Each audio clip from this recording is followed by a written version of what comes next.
My name is Dylan, and I'm going to be talking about savants today. I'm going to be talking about what is a savant, what makes them unique, and what skills they possess. Alright, so I'm going to start off with what skills they possess. Savants are people with superhuman-like qualities, where they can do complex mathematical equations, or play the piano like perfectly after just hearing the song just once, and things in this nature, including like really good memory skills. For example, Daniel Tamnet, he memorized the number pi to 22,514 digits, and he listed them off in 5 hours in front of a live audience. He can do complex equations, like for example 17 divided by 95, and he can list the digits to about 100 past the decimal. There's also another guy by the name of Ken Peek, and he has a photographic memory, and he's read over about 7,000 books in his entire life, and he can read the pages with his left and right eye, doing that at the same time. So you're probably wondering, how is this possible? Well, there's a unique quality between these two people, and they have mental disorders, and you can describe them as being autistic or having a mental disorder like that.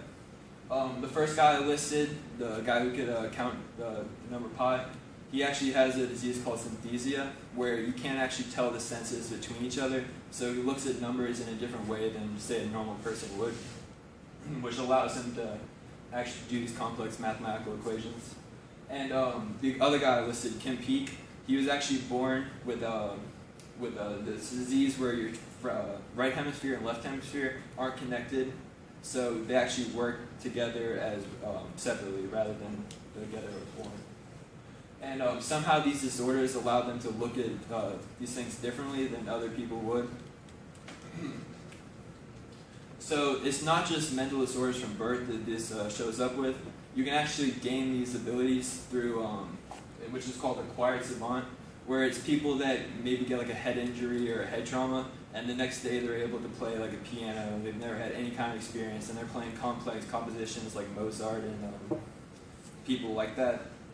They get prodigious like abilities, where they would be considered experts in their field if they weren't, even if they were not disability. So there's been multiple cases of this.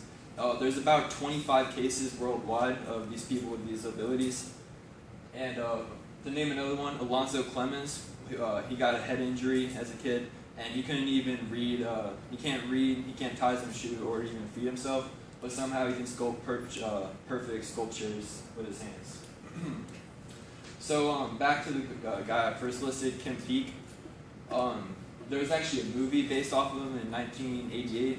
It was called The Rain Man, and it was Oscar. It actually won an Oscar, and that's when people first actually learned about what a savant actually is. He's considered a genius in 15 different categories, and he can name any trivia that you get, any trivia that were given to him. He actually goes around the country, and people ask him like a trivia question, and he can name any one that was given to him. He also has a photographic memory, and he has a bunch of abilities that I listed over here. And if you give him a date, he can name any day of the week that's given to him. So this makes me wonder what skills the human actually possesses in their brain, and why these people are so adept to having these skills, and why a normal person wouldn't be able to look at things like how these savants do.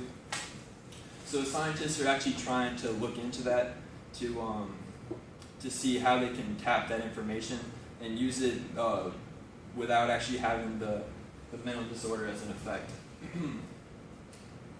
So in conclusion, savants are unique humans that exist in the world.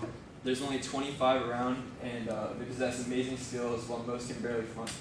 They possess amazing skills while not being able to function through daily activities and have lacking motor skills. So that's it.